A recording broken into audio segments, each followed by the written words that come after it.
Hi everyone, Patrick here from Menlo Park Recruitment. I'm joined by my esteemed colleague Matthew Oakey. Hi. We're here today to talk a little bit about the ARRS funding.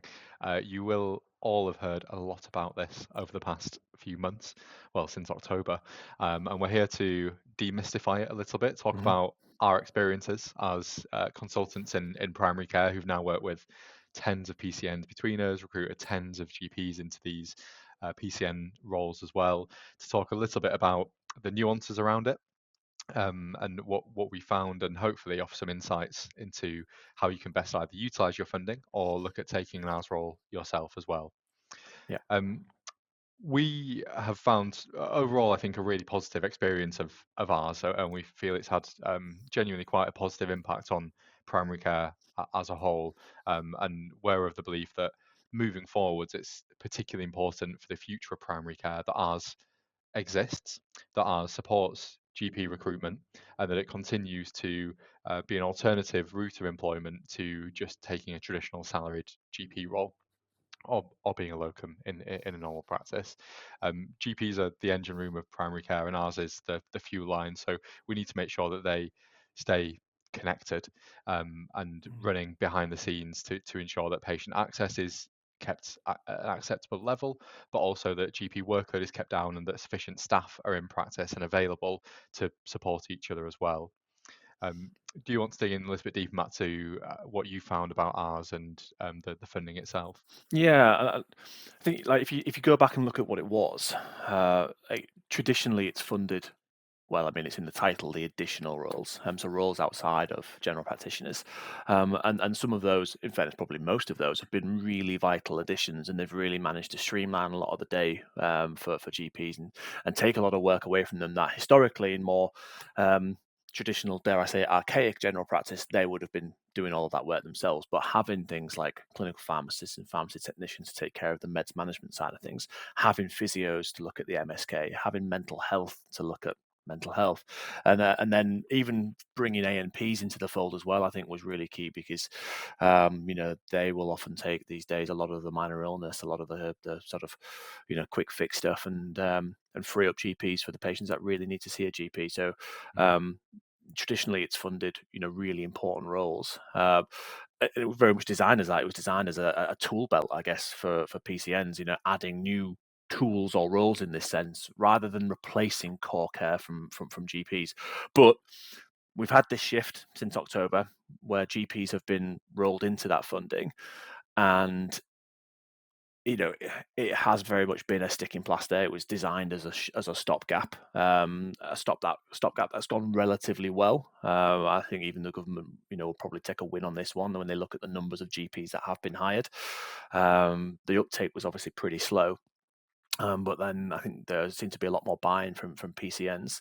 Um, so I think going forward, that's really important, particularly for those newly qualifying GPs, where if the market stays as it is, getting those routes into work is proving a little bit more challenging for them, and actually having that pathway into PCNs is really invaluable for them. Mhm. No, I couldn't agree more. And I think you touched on the flexibility there. And I think it's important to note that there are a few ways that the flexibility can be implemented, especially now the funding has been made wider. So for those who don't know or have just lost track of because of the complexity of it, between October and March, the funding for GPs was ring fenced. So practices and PCNs had a specific amount of money, which was based on a multiplier of their weighted list size that they could only use on putting towards GPs. Yeah. However, from the start of April, so about 3-4 weeks ago now, practices and PCNs have been able to use this funding for whatever they want. It's been combined and unring fenced within the ARRS pot. And ultimately, this gives practices and PCNs a bit more flexibility as to how they want to set up the funding, and how we can look at helping practices and PCNs hire people as well. So a few of the ways we've been helping practices and PCNs is to recruit either salaried GPs or locum GPs. And the DES itself states that you can work as a salaried GP or a locum GP as long as you're committing to a regular number of sessions, and also Mm. as long as you're meeting the ARRS eligibility as well, which is sub 2 years post CCT, but also not having had a substantive post before.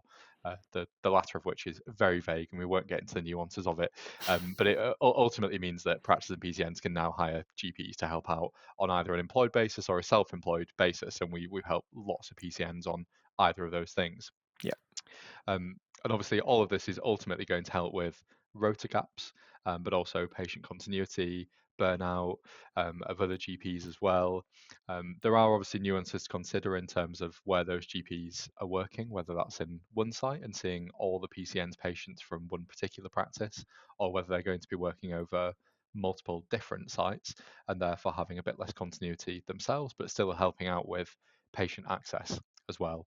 So I think it's important that PCNs are quite creative with how they use this funding, and they're keeping it flexible, but they're best utilizing it and ultimately are utilizing it, because the worst thing is for PCNs to not use any of it and to keep the funding just Yeah. sat there in a pot by itself. Yeah, I think they need to look at it in almost abstract ways, because it'd be really easy to look at it and say, right, well, we've got this funding for a newly qualified GP. We don't need a newly qualified GP, and that's such an arbitrary, restrictive way of viewing it. In an ideal world, if locum budgets were infinite, you would have regular locums who you would be able to just plug in at a moment's notice, to cover holidays, to cover those unexpected absences, to help prevent things like burnout, for example, because they can take some of the work away. You can use them in particular ways. You don't have to use them in the same ways as your normal salary GPs. You can have them take on more of an admin slant, or be more focused on just same day provision, taking away some of that duty requirement. And in a perfect world, practices, I'm sure, would have locums doing that, with an unlimited locum budget. This, in essence, is a limited, not unlimited, but a limited locum budget, because you can use it in that way. So you can actually recruit a newly qualified or recently qualified GP. They are supernumerary, and you just plug them in. Plug them in where you think they're going to have an impact. But actually look at it and saying, "Oh, well, we're fully recruited, we don't need a GP," is very much the definition of cutting your nose off to spite your face. But there are limitations around it as well, and the criteria for it is pretty restrictive, and I guess understandably so. Anything that is government funded comes with red tape. So the PCNs need to look at it and say, okay, well, on what basis do we want to actually employ these individuals? Do we want to employ them flexibly, or do we want to bring them in for the duration of the funding period? And we've had PCNs come and say to us that they have the funding earmarked for later in the year, and they just want someone for a portion of that year. We've even had one who they're actually overspent on the funding, but they want to keep those sessions, those GP sessions, in because of the benefit that they've had from them over those last few months. They've seen that extra resource, almost like a floating GP to cover those gaps, is really valuable, and they want to continue with that. So, I think there's a little bit of a risk of looking at the ARRS funding for GPs and thinking of it as like a cure-all, and it's not. It's absolutely not. Keep in mind, this was a very, relatively speaking, hastily put together solution to a staffing crisis that this government inherited. It didn't create it, inherited it. It's gone quite well, so they've extended it. But at its core, it is still a sticking plaster. Ultimately, what general practice needs is a bigger global sum. But again, that's discussions for another podcast. So it is a booster shot in that sense rather than a cure. But booster shots are still important, and valuable when used properly. They are, absolutely. I think the way to look at it is that this may end up then being rolled into core funding at some Yeah. point. Even if they take that funding away from PCNs, it's more funding in general practice, which is a win. Whatever you think of the ARRS scheme, whatever you think of new qualified GPs having more opportunities now than more experienced GPs in some ways because of the ARRS role and because of the ARRS funding, I think overall for general practice this is a positive thing. And obviously it will differ, and we've seen ourselves, haven't we, Matt, from different areas of the country. There are real regional differences Oh between yeah. places Situation from. on the ground really differs. Yeah. Well, yeah, exactly. So places from the northwest where there are tons of GPs and less GP jobs. And I think there were some stats that came out last week that the Northwest had hired by far the most ARRS GPs. PCN in Liverpool had hired 11, another one Yeah, who'd hired 10 GPs, whereas in the Southwest, Matt, which you look after, there's been a much smaller uptake, hasn't there? And I think some of that yeah, is going to be from ICB to ICB and how they interpret the DARS. And we've certainly seen some ICBs being far more strict with how they interpret the DARS, yeah, therefore disadvantaging in some cases the PCNs and practices in their area. So it is going to differ from area to area, and certainly how recruitable these roles are will also differ from area to area too. But we've generally found really good things, and GPs in areas where there aren't many jobs are now finding yeah, employment. I've certainly seen that in the West Midlands and Black Country, into Warwickshire as well, where otherwise there will be a real shortage of jobs. GPs are actually managing to find jobs, and yeah, therefore, if they've got an hour's job for 4, 5, 6 sessions a week, there's not as much pressure then to do locoming the rest of the week if there isn't as much yeah, of it available, which has always been really positive. The the main clunky part I think we found is that the funding available each month is restrictive, like you mentioned earlier, Matt, and it means that the number of sessions a GP can do each month is often limited. So yeah, if a PCN has funding for, let's say, 16 sessions per month of a GP, and that GP is working Mondays and Tuesdays, there might be some months where there are actually 18 sessions in a yeah, month because there's 5 Mondays or 5 Tuesdays. And therefore, on that fifth week, the PCN are having to pull the GP out of clinic because they can't just claim extra back from the PCN because there's this maximum reimbursable amount which they can't go over, yeah, or the PCN's going to be out of pocket for all these extra sessions that would actually benefit the practices and their patient demographics, but they're almost bound by it as well, which is the difficulty. Um, the other differences are obviously going to be workload as well. So I think we both found that the workloads of ARRS GPs are going to be different, and it's going to be a more protected role than yeah, maybe a salaried GP's role would be. So often there might not be any home visits, there might not be any duty doctor. Appointment times might be 15 minutes if the appointment times are 10 minutes by standard, and there might be fewer patients per session as well. And I think that needs to be reflected when you're hiring an RSGP, yeah, that the responsibility is going to be lower. It's probably more of a ring fenced and protected role. But equally, having someone in a more ring fenced protected role rather than not using that funding is still a yeah. better solution. It is. Yeah, we had it, didn't we, with a particular PCN in the southwest who they wanted the GP to come in and do the full job because that's what they were going to be employed as, but they were only going to be paid about 80% of what the other salaried GPs are being paid. And when we challenged them on it, and they said, "Well, that's all the funding permits." It's like, okay, well, if you're paying them less, use them less in that sense. You know that it has to be. Um, linked pretty inextricably to what they're being paid, and you can't have them working alongside salaried GPs doing the same job as those GPs for £2 a session less. It's just not going to fly.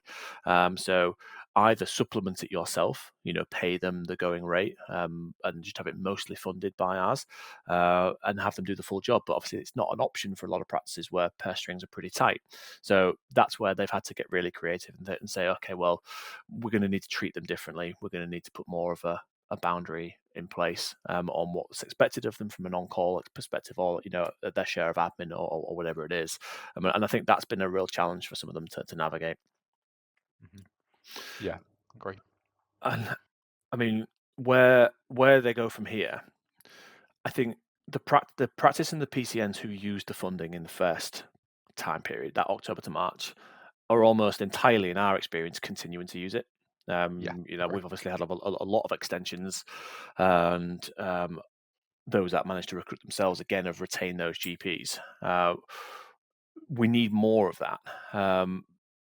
What we're seeing a lot of is the de-ring fencing of that funding is probably having a bit of an opposite effect that the government intended. I think the government Mm-hmm. was maybe hoping that uh, you know you put, let's say, a PCN has £1 million budget, and you put an extra 150k into that budget. Uh, in theory, that's 1.15 million to be spent on GPs.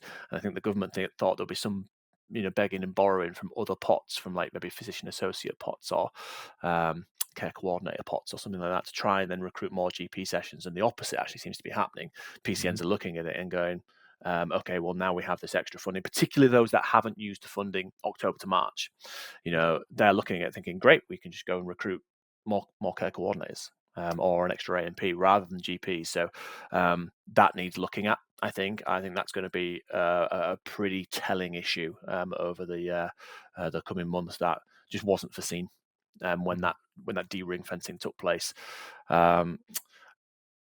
You still need to obviously maintain within practices and PCNs the traditional approach of GP leadership. I don't think you can become too reliant on ARRS or ARRS GPs. You need to maintain the GP partner, the salaried GP model as well, and continue to see these as supernumerary.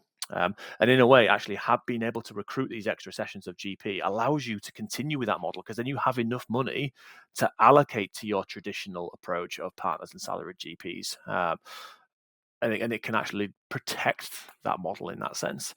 But yeah, I think the next 12, 24 months, it's going to be pretty telling on what the policy shifts are. Is this going to be permanent?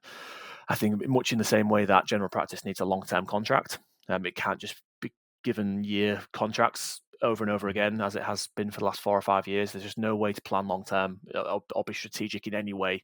The same goes for this GP funding. Is what do they do with it? It can't just be decided year on year, because then you've just got GPs who never know what they're actually going to be doing employment-wise year to year. So there needs to be a long-term decision made on this money being either wrapped up in the global sum, or specifically ring fenced for GPs in the same way that the other pots are ring fenced. Because I think that's another point I haven't actually mentioned. It's the only unring fenced pot. All the others are still ring fenced, which is strange. But yeah, it's going to be an interesting couple of years. It is, I think, to say the least. I think you make a really good point there about the ring-fenced funding, that it's almost gone the other way to what the government thought it would. And I think they thought it would encourage more spending on Yeah. GPs, when in reality it's gone the other way. And PCNs either seem reluctant to hire GPs because it's new to them and it's complicated, and they know AMPs now, they know practice nurses, they know pharmacists, paramedics, and if they just get another one of those in, they know how they fit into their current model. Whereas GPs actually takes a bit of thinking and forward planning. Yeah. But I don't think anyone would argue that they're probably the most versatile clinician and can do more than the other PCN clinicians can do. So it is going to be a good place to put their money moving forwards. Like you said, So they are the engine of primary care. The buck stops with them. it does, absolutely. So we think crucially that PCNs should be utilising all their funding. I think that goes without saying. But also they should be almost treating that money as ring fenced and using a GP. There are GPs available for work in most parts of the country, although it is now an awkward time to be hiring unless you're wanting to wait until August. So if there is a difficulty in utilizing funding, that's absolutely something we can help with. We are experts in utilizing the funding, finding not just GPs, but GPs who fit with your teams and your ethos as well.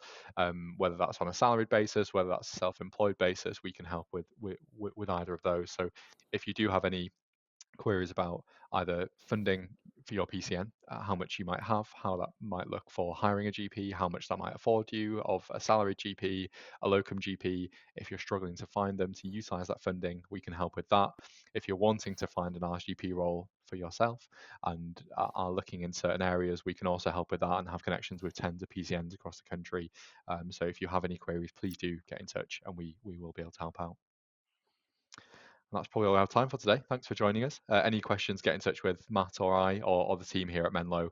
We are genuine experts at primary care and everything recruitment related, and we hope to speak to you soon. Look forward to it.